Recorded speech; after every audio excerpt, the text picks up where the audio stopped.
Welcome to this very special conversation with this very special man. He's on a high. His team is on a high. His teams are on a high. Look at Lucknow Super Giants. 6 wins and on the cusp. 2 more and it'll be history. 3 out of 3 all years they've made the playoffs. Mohun Bagan Super Giant on the cusp of history. ISL final, treble, Durand Cup, the League Shield, and now the final. What are you doing right? Something you're doing right. I think it's not us, it's the teams, it's the coaches, it's the captains for the teams. And I think it's about being able to get everyone to work together as a team. And I think each of them in the respective leagues are doing a fabulous job on that. But I must put this on record. I went to Lucknow to watch a match and the players and the coaching staff told me, and I'm putting it on record, that this management is wonderful to work with. So clearly there's a lot of credit that goes to you all. But getting Justin Langer in, a lot of high-profile players. Team is gelling. Thoughts? And I think when you look at cricket as a sport, right, it is a team sport. It's not a one-man sport.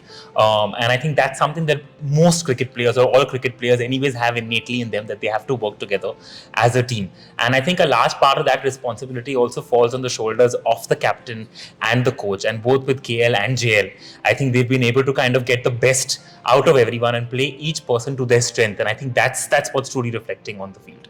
What about you? You weren't, 3 years back when you and I were on a flight together, I asked you this question about sport and you weren't that keen. But now I see you there. I see you hands-on. I'm delighted for it. I'm absolutely delighted for it. Tell me your own experience. So I think it's been, cricket definitely has been a fabulous experience for us. I think with the Lucknow Super Giants, with the IPL, it's given us a whole new avenue for business, right? And I think what's very exciting is this allows you to kind of combine your passion for the sport along with a very strong business case for that sport, right? And I think what the BCCI has done with the IPL is unparalleled. I think it's really a model for all sports leagues across the world to kind of study. I absolutely agree. Fantastic work by the board, but also, and I must again say this, when I went to Lucknow, I can understand Eden Gardens. I can understand Eden Gardens sell out and all. Stadium was full. Absolutely. It was chock-a-block. And when I asked people, I said, "Har din bhar jata hai kya?" They said, "Every day it's full." You must be thrilled about that because you've already established local connect. Absolutely. And I think this is our 3rd season and it's our 2nd season in Lucknow because the 1st season was under the COVID rules. So I think the people of Lucknow have come out in huge support for the Lucknow Super Giants. And I think it's a lot more than honestly we had expected. So I think it's been great in that sense. And I think the administration, the people of Lucknow, of UP have really supported the team wholeheartedly, and that's why you see the stadiums the way they are. Happy players. I could see smiles. The team hotel, for example, so beautifully done players coming, mingling with each other. So much positive vibes. Was there a conscious thought to make it like a family? Absolutely. And I think that's the endeavor with all teams, right? It's like in terms of whether it's football, whether it's cricket, is we want to create it like a family. We want everyone to feel like they are family, they are one. And that's when that commonality of goal, which in both cases is winning the seasons, is really what garners a team together in a way. But the other good thing is the coaches tell me that, the ownership gives us freedom. Complete freedom, that do what you want. It's the same with all our businesses, right? We are not experts in any of the businesses that we run, right? We are representatives on the board. We are here to maximize shareholder value, but we are not the experts when it comes to individual domains. So it's the same, like with any of our businesses, right? Where the CEOs are running the show, the managing directors are taking the calls on everything. It's the same. And so in cricket, it's the captain, it's the coach, it's the rest of the management in that team. You mentioned football and I must ask you, Mohun Bagan Super Giants on the cusp of history, treble, Durand Cup, ISL League Shield, and now home soil. Last time it was away from home when they won the ISL trophy, and thankfully this man hosted me in the same very office, and I remember doing interviews, but this time in Kolkata, no tickets. Have you got tickets? Give me some. No, it's all sold out, and I think this is again a reflection of the love that the people share for Mohun Bagan Super Giants. And I think so far the season's been great. I think now let's wait for Saturday, fingers crossed. But the key call to get Habas in. And that is a management call. And I must give credit to your dad and yourself, because at that point as a fan, I was like 3 matches on the trot, losing, now what? And you get that magic touch in and all of a sudden everything changes, making the final. You must be very proud. Even if whatever happens in the final, no one knows. But the season has gone superbly for the team. Absolutely. The season has gone well. The team has played amazingly well, and they've really come together as one team and one unit. And that's reflective in the results that we see. Any plan for celebration? Because Kolkata will want that. It's a little early. Let's wait till Saturday. Okay, It is a sport at the end of the day, so let's wait till Saturday. Good call, diplomatic call. Lucknow Super Giants, Honest 2 more call. matches. Honest call. Lucknow Super Giants, very confident now of making it playoffs. Even if you really look at it, at this point we are number 3 on the table. But if you look at how the table's been changing over the last couple of games, it's every day teams are moving up and down. And so it really depends. I think for us, the next 3 games are going to be crucial, and let's see how we fare in them. See, the important thing for the Super Giants, when I see your team list, KL is back in form, Marcus is in fantastic form, Nicholas Puran is in form, some of your bowlers are back in form, which is great for you. Mohsin has struck form. Yeah. So in that sense, you all are coming together at the time, business end of the tournament when it matters. Yeah, I think in that sense, things are falling into place. But having said that, we have enough players who have been injured at different points in time as well. So I mean, and I think that's true for all teams. So I mean, it's a mixed bag, but I think overall what's good is everyone really pulls their weight when they need to, and I think that's what's great. Final 2 questions. One, I'm disappointed that Mayank Yadav got injured again, but you must be very, very pleased with the way the man shaped up. Absolutely, I think he's one of the fastest bowlers that the world has seen in a long time. So absolutely, And raw and exciting. absolutely, and the energy that he has is just it's electrifying. Final question. Twice playoffs. Is there something, because you are a business leader, and that's why I ask, that when you win corporate battles, you run a huge corporation, one of the biggest in India and in the world. Is there any lesson that you want to sort of kind of pass on as a silent word that, oh, you know what, pressure, this is how you deal with pressure in such situations? Because twice playoffs, come close, but this year you can go the distance. I think the one thing we've grown up with is don't worry about the outcomes, right? It's about put in your best so that you have always, when you look back, you know you did your best. And if you do your best, the outcome will come. So I think it's the same philosophy that I maybe put forward to the team as well. I'll end there. You know, there is clearly a lot of honesty in what he said. There is a lot of commitment to this cause from the ownership. That's what is reflected in the performance of the Lucknow Super Giants and the Mohun Bagan Super Giant. So all power to Shashwat Goenka, to his dad Sanjeev Goenka, to everybody involved in the running of the 2 teams, because something good is happening. Otherwise, you can't see such consistently good performances. Well Thank done. you. Thank you so much very for that. Thank you. Thanks. The best knock in this IPL. This man, Fortress Chepauk, was breached with that 124 not out. Unbelievable innings. So has batting changed in the IPL? Has approach changed? Is there any total that cannot be beaten? Marcus Stoinis, welcome to this interview. But firstly, that knock, the self-belief, chasing 210 in Chepauk. Tell me about it. Yeah, obviously it was a big chase. When you start that chase, you don't think about winning the game exactly. You think about the small targets you set with your partner at the other end. And as the game goes on and you get closer and closer, you build partnerships with your teammates, and we're fortunate enough for it to be a good chase for us. When did it sort of dawn, I can win this one? I think while I was batting with Nicky P, we were obviously confident that we can do it, and we weren't letting the run rate get out of hand, but we knew there was a lot of work to do. So, and again, like I said, it's as much as it is good to score the runs, the partnerships to chase down a big total like that, that's what's necessary. So, yeah.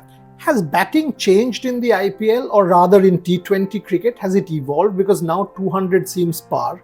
People are coming into bat, and from ball 1, Travis Head, Phil Salt, a lot of these examples, yourself. Yeah, you know, the strike rates have gone to 200. Have things changed? I think the belief has probably changed a little bit. I think players are believing in themselves more. I think we're understanding this game of T20 cricket more. I think the wickets are obviously great, particularly this year in the IPL. A lot of the wickets have been very good. And look, I think players are also figuring out how to play that power play and knowing that they can put teams under pressure straight away, and there's not many options once the ball stops swinging and there's only 2 out. So I think there's a mindset shift. I think it's exciting for the game of cricket, and players are getting better. Is it also because of the impact player rule? I think that does play a part. I mean, knowing for us, when we bat a little bit deeper, it just means everyone, whether it's me, Nicky P, KL can bat more aggressive. Everyone can sort of be a little bit more free. So yeah, I think it does play a role. You know, when I watch cricket, and say for the last 15, 20 years, one would anchor the innings, and then you all would sort of take it towards the last phase and say aggressive. But now things have changed. I mean, do you think everyone now has to, and even somebody of the quality of Virat, for example, was facing criticism because of strike rate? He's the greatest, right? I mean, and you and I have chatted on Virat so many different times. But is it now necessary for everybody to adapt to this new mindset? Yeah, I think to an extent it is. But then to an extent, there's always going to be a need for those players, or not even those players, for the thinking player to think through those circumstances, because not every ground, not every wicket, not every circumstance is going to allow you to bat like that. So I think it's a fact that everyone, yes, does need to up their game and be a little bit more free with their style of batting. But to be honest, I still think there's a lot of, it's still a thinking man's game. I think you still need to be able to think your way through the contest, target your bowlers, understand the conditions. So I think maybe we're going a long way on the other side now, but you're going to find a balance in the middle. And you as a bowler, I mean, is that so? 124 on one side of 50 odd balls, and now Marcus Stoinis is the bowler who has to bowl to the same Marcus Stoinis as the batter. Is it a batsman's game now? Because when I see a 260 chase down, 270 almost chase down, I'm like, is this book cricket going on? Because it's ultimately between bat and ball, a contest. I mean, yes, two bouncers, but as a bowler, when you bowl, do you sort of feel now that, oh, you know what, it's not a level playing field? Well, I'll tell you what, it's a bit different for me, because every time I come on to bowl, they're targeting me anyway. So I think that mindset that might be applied to the all-rounder or the sixth bowling option in the team is now being applied more consistently throughout every bowler that comes onto play. So I think that's been part of it. I also think, I read a tweet from Dale Steyn, what a great time to be a bowler, because if you can learn to adapt your game and to bowl well in these conditions when teams are batting like this, you've set yourself apart from everyone. So I think as a bowler, this is also your chance to make a name for yourself. And this Lucknow Super Giants team is looking the part. Role of Justin Langer, for example. I mean, because you all go back a long way and there is a bonding. We have spoken about it in the past. Tell me a little bit about the dressing room. Yeah, so it's fortunate for me. I've known Justin for a long time. And then the coaching style that he's had here, we're fortunate enough to have a group of good coaches. We've got Adam Voges from Western Australia as well, Mornay Morkel, Lance Klusner, Jonty Rhodes, Shri, who's been with us for yes. So it's been a collaborative approach. I think everyone's been leaning on each other to get the right information and then communicate that to the players in their own way, around training, after games less so. So it's been a collaborative approach from the coaching staff. Justin's a great man manager and organiser. He's one of the most organised and passionate coaches / ex-players that there's been. So nothing gets left to chance. And then working with his team has been great. Tell me a little bit about Mayank Yadav. I mean, all of us in India, 157, you faced him in the nets. He's fit now, back again. Tell me a little bit about Mayank Yadav. It's as excited as I've been for a young boy that's bowling this quick. I've honestly, I said this just the other day to one of the players. I said, I've seen guys bowling 150, but in the game and that day him bowling, I think it was to the Kings 11 batsman, I've actually hardly ever seen the ball that fast. So he's a great kid. He's young. He works really hard. He's got a great work ethic. So I think he's someone that needs to be looked after to an extent, because bowling that fast and being that young, your body's always susceptible. But he's got a very bright future ahead. And how is he at the nets? I mean, do you sort of mentally, is he there? I mean, have you spoken to him? Yeah, no, he's in terms of like how is he at training in the nets and that sort of stuff. he tones it down for us. He bowls a little bit within himself. I think last year, I think it was, when he was trying to crack into the team, I think he was coming back in and out of injury as well, though.